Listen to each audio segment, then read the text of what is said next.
Bonjour, je m'appelle Lolita, coach personnel.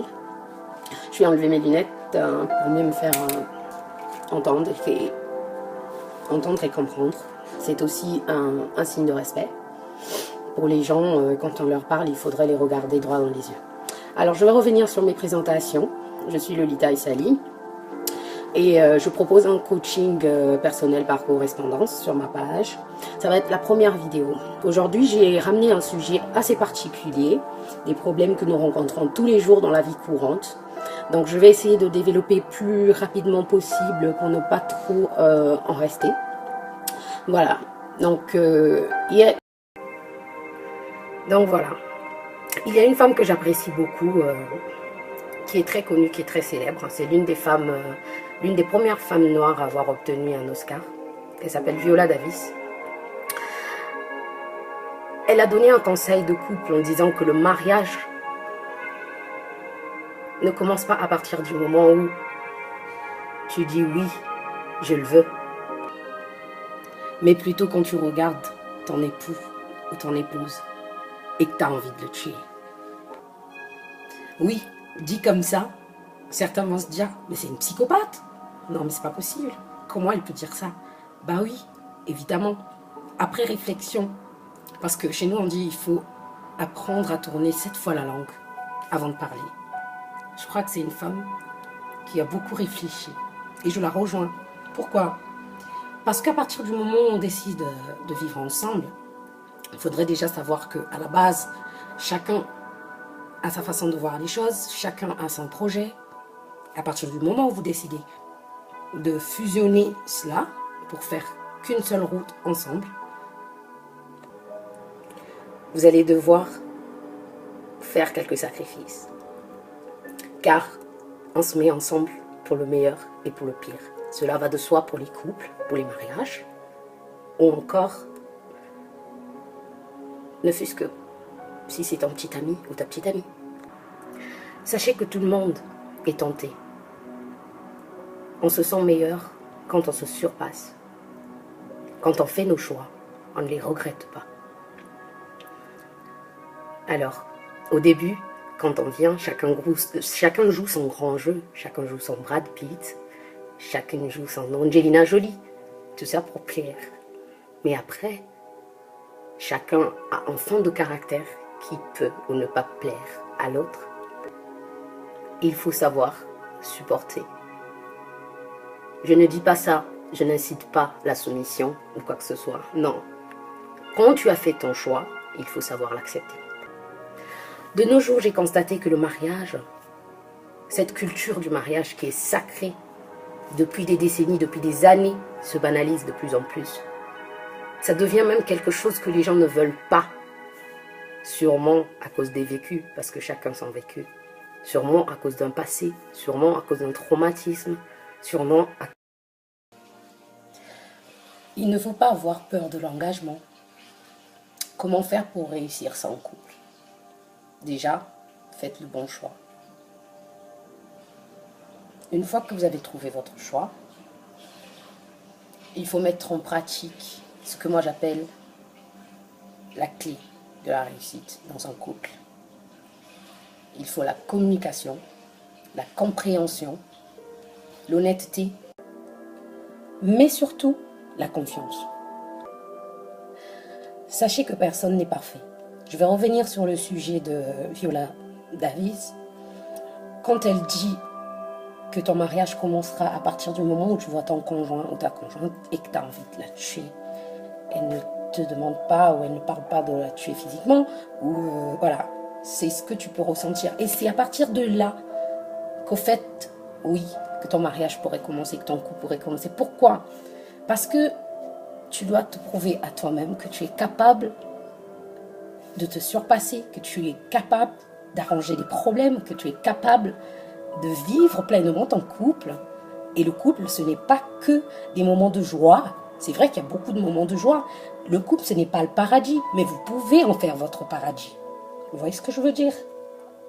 N'oubliez pas la clé, la base dans une relation réussite. C'est la communication, la compréhension, l'honnêteté et la confiance.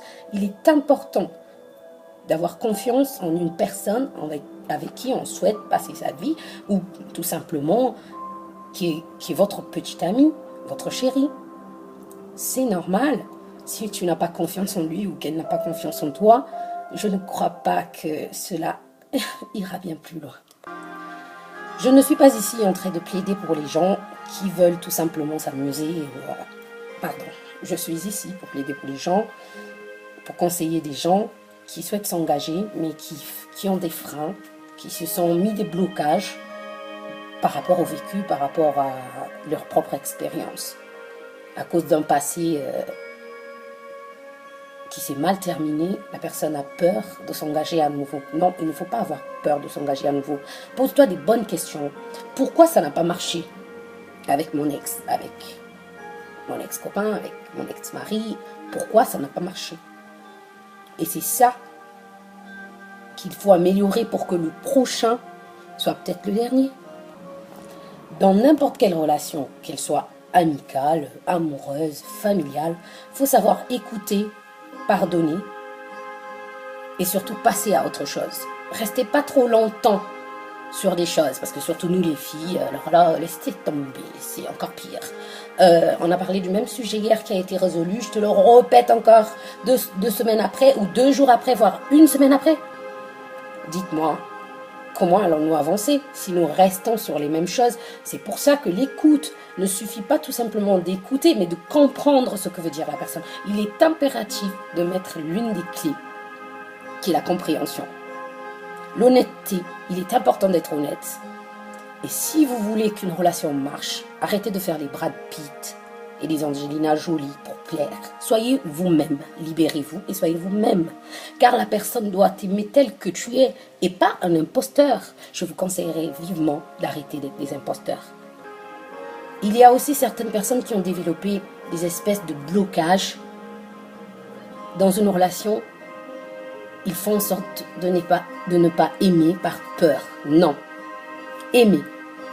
N'ayez pas peur d'aimer. Quand tu es sûr que cette personne te plaît, c'est la personne que tu veux, n'aie pas peur d'aimer. C'est important.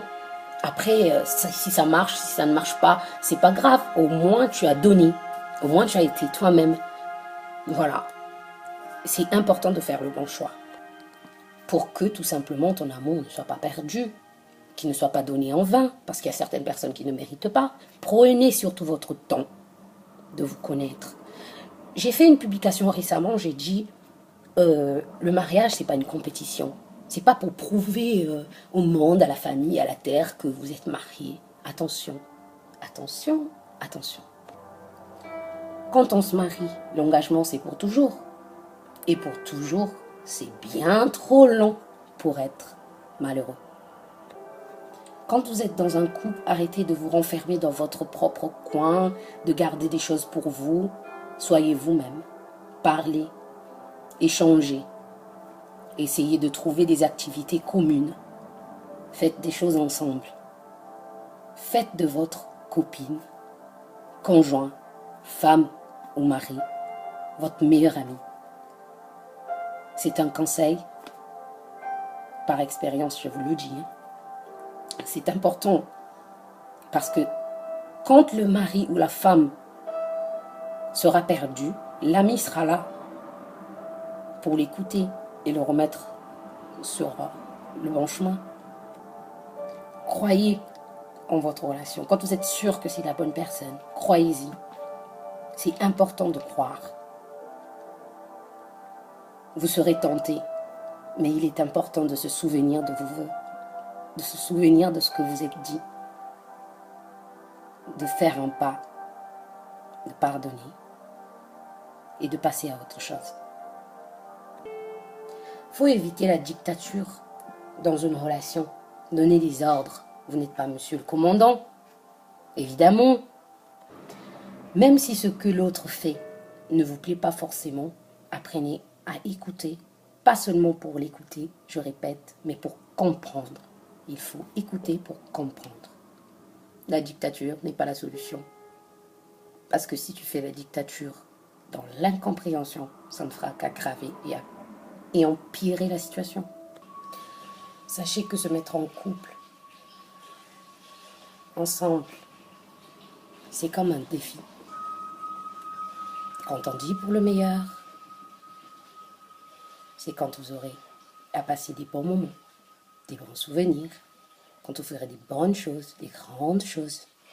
Mais dites-vous aussi que le pire existe. Et le pire, considérez-le comme une épreuve et surpassez-le avec dignité. Je vous confie la base d'une relation solide. Essayez de communiquer, d'écouter pour comprendre. Soyez honnête et faites-vous confiance. Essayez avec ça et vous verrez. Pour aujourd'hui, je m'arrête là. C'était un peu un sujet vague. Ça faisait longtemps que je n'avais pas refait une vidéo. Donc du coup, j'ai l'impression d'être un tout petit peu perturbée. Parce que je n'ai pas préparé mon sujet sur feuille ou sur papier. Mais j'essaierai de faire mieux la prochaine fois. N'hésitez pas, surtout, de me donner vos avis. De partager la vidéo si vous pensez que certaines personnes ont besoin de ces conseils. Et de vous abonner sur ma page Lolita Coach Personnel sur Facebook et sur sa chaîne YouTube. À nous revoir très bientôt pour une prochaine vidéo plus percutante que celle-là. Je vous embrasse. Entre nous, soyons clairs. Faites-nous du bien. Le bien-être pour tous. Bisous. À bientôt.